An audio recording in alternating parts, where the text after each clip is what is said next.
name is Tiara Mitchell. This is a new topic we're going to be discussing today. This is for the class core, which is critical thinking, for Professor Campbell.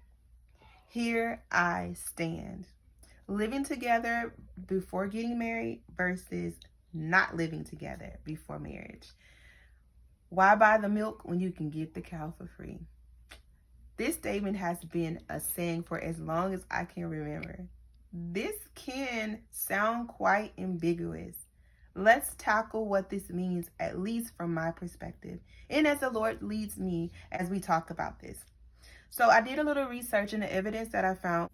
She says it this way: the divorce rate for people who live together is 80% higher than people who did not live together. Dr. Stanley also says that 70% of couples live together before even getting married. So people who lived together before they got married had less respect for the idea of marriage. Do you believe marriage is sacred and that marriage is an actual covenant before God? If not, when challenges are hard, you are quicker to leave, and then instead of working harder or work through the situations or work through those trials. If not, why are you even considering marriage if you're not sure or care less about marriage and its sacredity and its holiness? So those are some questions that I would like to ask you today.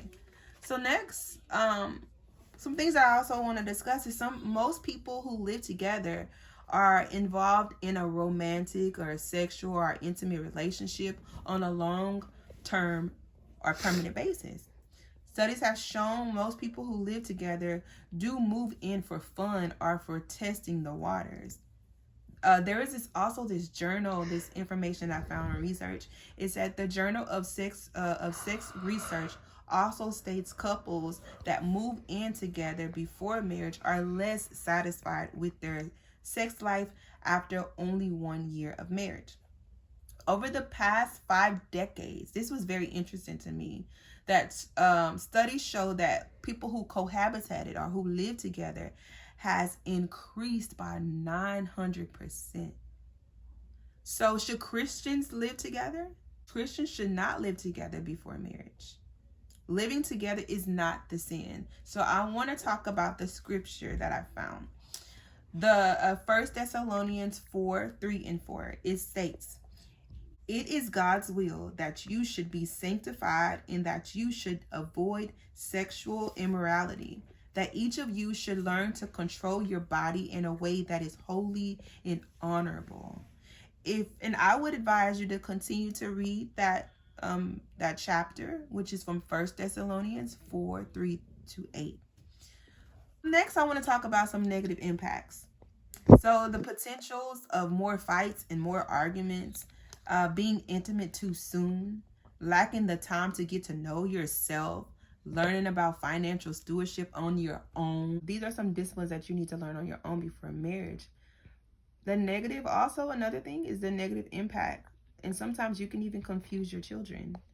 So those are some things to really, really take in effect if you are considering to move in with your future wife or future husband. Another thing is, it doesn't please God. It doesn't please God. It prolongs, and oftentimes it prolongs the man's time to commit to you. Okay, so the positives I want to talk about is it honors God. The studies prove many who are married enjoy a sexual fulfilled marriage. Growing together spiritually, physically, emotionally. They enjoy the fruits of waiting together in agreement. Getting to know each other purely, in a pure way. Hugging, you don't have to be intimate. You can wait on that, right? Those are a few positive points that I wanted to point out.